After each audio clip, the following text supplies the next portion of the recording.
Hey! Welcome to my channel Movie Recap Ho. Today we will be explaining Silence of the Lambs.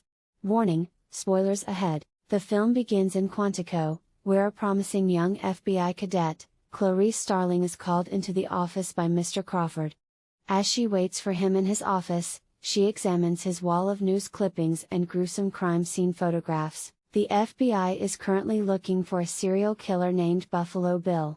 Based on what they've learned so far, Buffalo Bill murders obese women and skins various parts of their bodies. Crawford tells her to visit a prison to interview an infamous inmate, Dr. Hannibal Lecter, a psychiatrist turned cannibal, and give him a questionnaire. Clarice was chosen because she has a dual degree in both criminology and psychology. This gives her experience to help her deal with Hannibal Lecter, a brilliant psychiatrist. Crawford believes Hannibal's insight will help him in his pursuit of Buffalo Bill. Before Clarice leaves, Mr. Crawford warns her that Hannibal Lecter is extremely manipulative, and advises her not to discuss anything personal in order to avoid getting Hannibal in her head. Dr. Chilton leads Clarice to Hannibal's cell at the Baltimore State Hospital for the criminally insane while making uncomfortable remarks to her. He then starts telling her how dangerous but intelligent Hannibal is, and how she must not touch the glass barrier no matter what. He tells her that a few years ago, Hannibal complained about having chest pain, but when they tried to get him help, he tore a nurse's face off and ate her tongue. After the doctor abandons her at the hospital's entrance, the prison's resident psychiatrist directs her to Hannibal's cell and then leaves her alone. The corridor is lined with the most dangerous serial killers, and Hannibal's cell is at the far end. An inmate named Miggs peers into Hannibal's cell. Unlike the other serial killers present, Hannibal appears extremely calm. His cell has a bulletproof wall instead of bars. He politely asks Clarice for her credentials. He finds it interesting that the FBI chose to send a cadet rather than an actual agent to interview him at. He clearly has a photographic memory and is extremely intelligent, because he can draw a fully detailed view of the city of Florence from memory. He also knows that Mr. Crawford plans to use him to track down and eventually arrest Buffalo Bill. Clarice, when asked why Buffalo Bill skins his victims, says he does it to make trophies, as do most serial killers.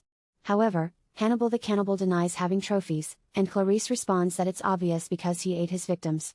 He then requests that she hand him the questionnaire. Although pleasant and courteous at first, Lecter is unimpressed with the questionnaire and becomes irritated with Clarice's attempts to analyze him. He expresses this by insulting her and making disturbingly accurate assumptions about her background, like her being a hillbilly from a poor family.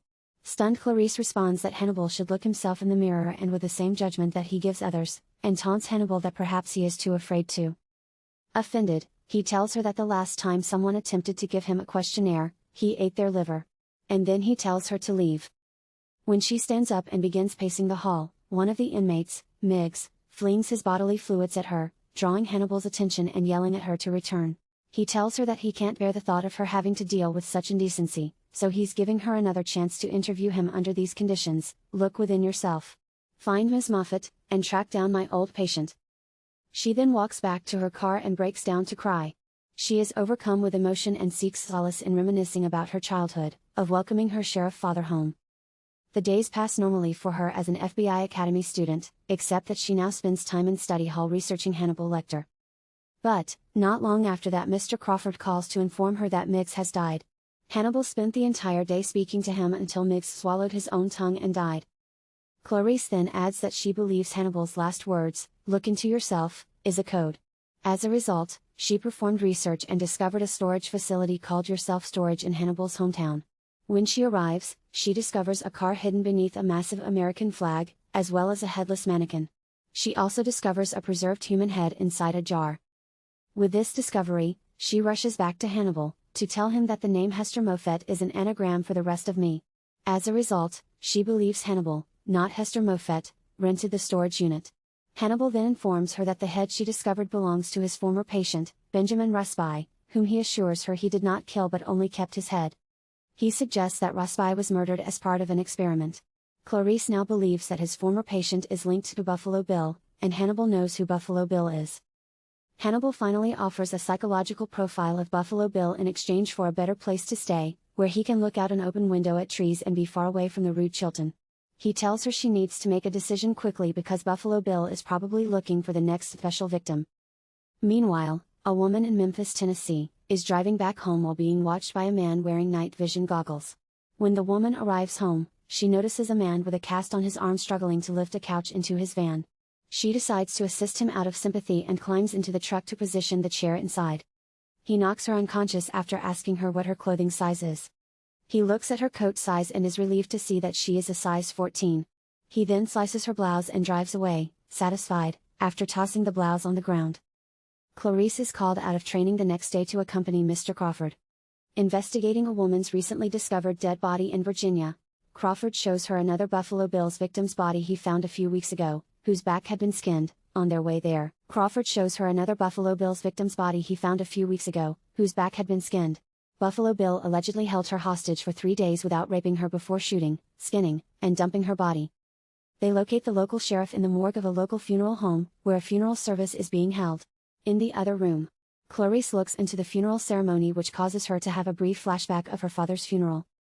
The FBI unzips the body bag in front of them and begins to examine it after asking the local police to leave.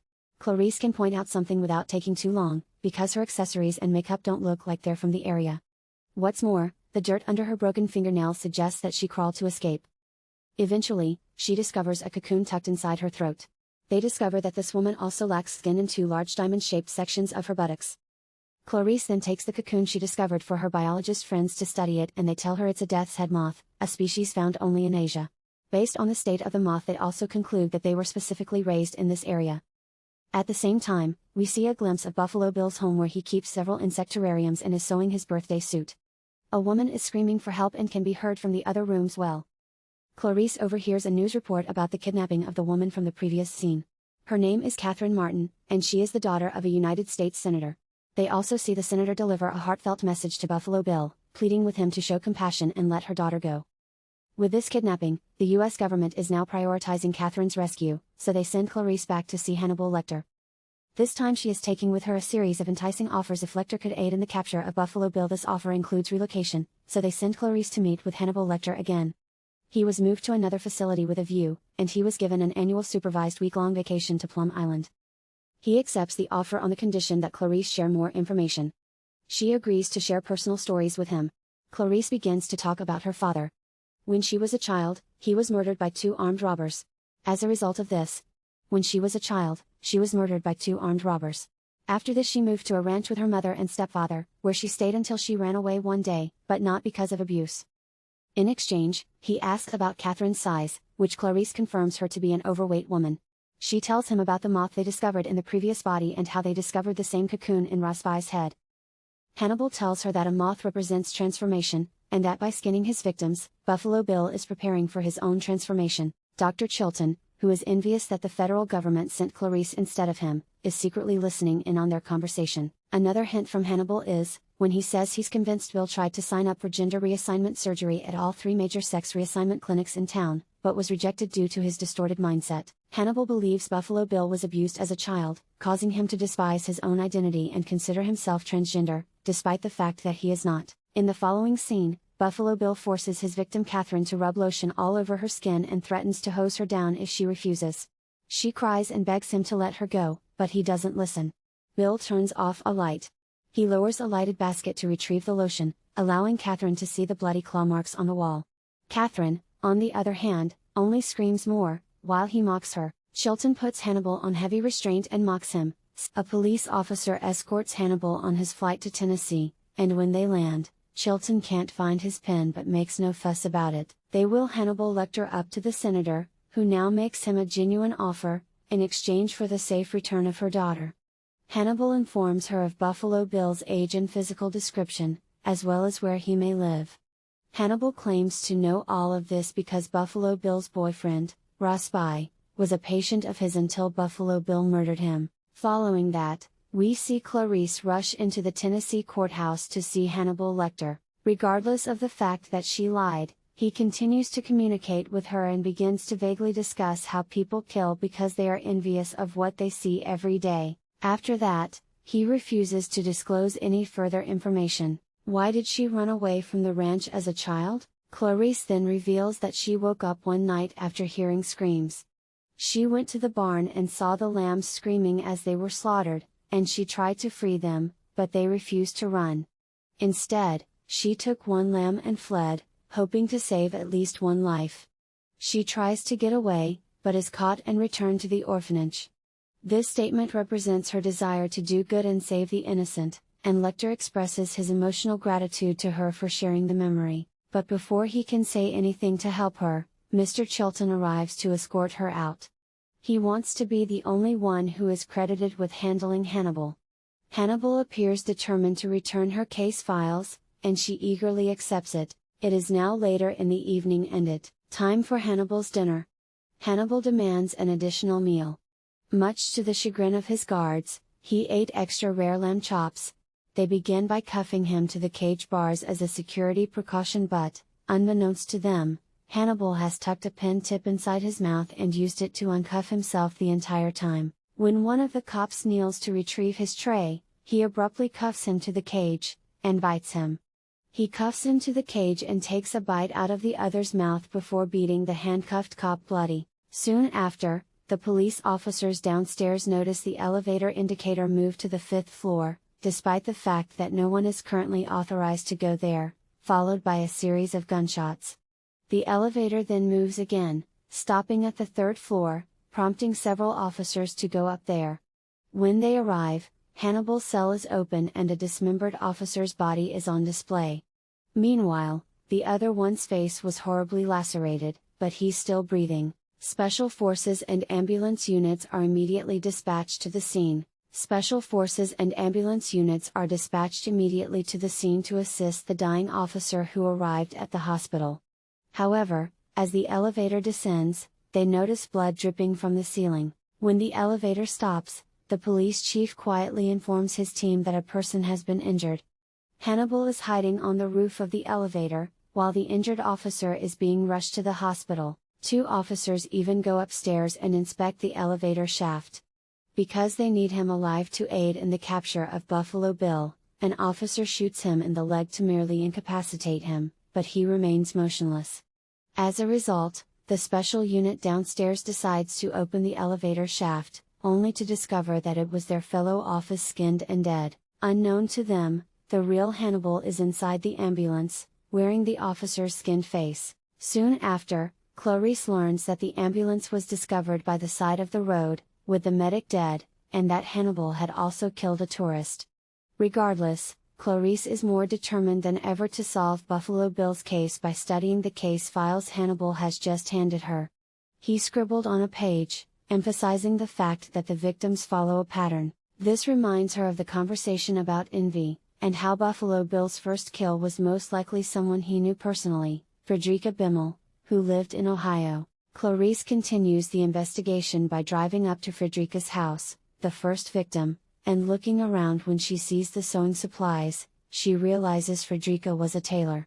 She then discovers dresses with templates that are identical to Buffalo's skin patches Bill took from the backs of his victims. Clarice finally pieces together a theory and calls Mr. Crawford to present it immediately.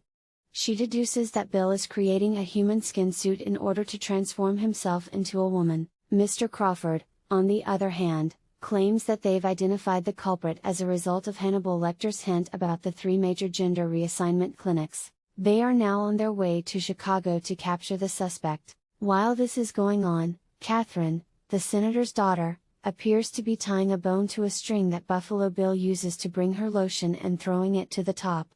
While Buffalo Bill is busy dressing up and feeling himself in front of a camera while playing loud music, she begins calling his dog to try to bait it into falling down the well. Despite what Mr. Crawford says, Clarice continues her investigation. She meets up with Frederica's friend, and learns that the victim previously worked as a seamstress for Mrs. Libman. Catherine has successfully baited the dog inside Buffalo Bill's hideout. When Buffalo Bill discovers Catherine holding his dog and threatening to harm it if he does not hand her a phone, he panics. At the same time, armed FBI agents arrive in front of a house, preparing to ambush the killer. When Buffalo Bill returns home, he hears the doorbell ring and is forced to answer it. Instead of armed FBI agents, he finds an unassuming Clarice, who is here because this house used to be Mrs. Libman's. During this time, Clarice's superior, Mr. Crawford, ambushes her in a completely different city at an empty house, and it is at this point that he realizes Clarice is on her own. Returning to Clarice, Buffalo Bill welcomes her and introduces himself as Jack Gordon. He calmly informs her that he has Mrs. Lipman's son's phone number for her to call. As she goes deeper inside the house, she notices a death's head moths, which immediately makes her realize she's found the serial killer. She immediately pulls out her gun, but he flees before she can shoot him. She follows him to the basement, where she discovers a dark corridor leading to his hideout. Clarice then hears Catherine's scream for help and discovers her inside the well, but the killer has vanished. Clarice tells Catherine to relax while she searches for him. However, as she enters the bathroom, the lights abruptly go out. She tries to feel her way through the darkness, unable to see, while the killer, who is wearing night vision goggles, quietly follows her. He enjoys himself by reaching out while he barely touches her. The man raises his gun, but then reveals himself by cocking his revolver. Clarice reacts quickly and shoots him, causing a hole to be blown through the wall. This allows her to see Buffalo Bill, the now dead murderer, who is lying on the ground. The following scene depicts the senator's daughter safely exiting the building while holding the fluffy dog, while Clarice walks away with a proud Mr. Crawford. Clarice receives her official FBI badge with honorable accolades at the FBI Academy's graduation ceremony. She expresses gratitude to Mr. Crawford for his mentorship and the opportunity he provided her. During the after-party, she receives a phone call from Hannibal Lecter, who wishes to send his best wishes and assures her that he does not intend to kill her because the world is a better place with her in it. Before the film ends, he says he's having an old friend for dinner, and we see Dr. Chilton there. He gets off the phone and walks away, leaving Clarice shaken.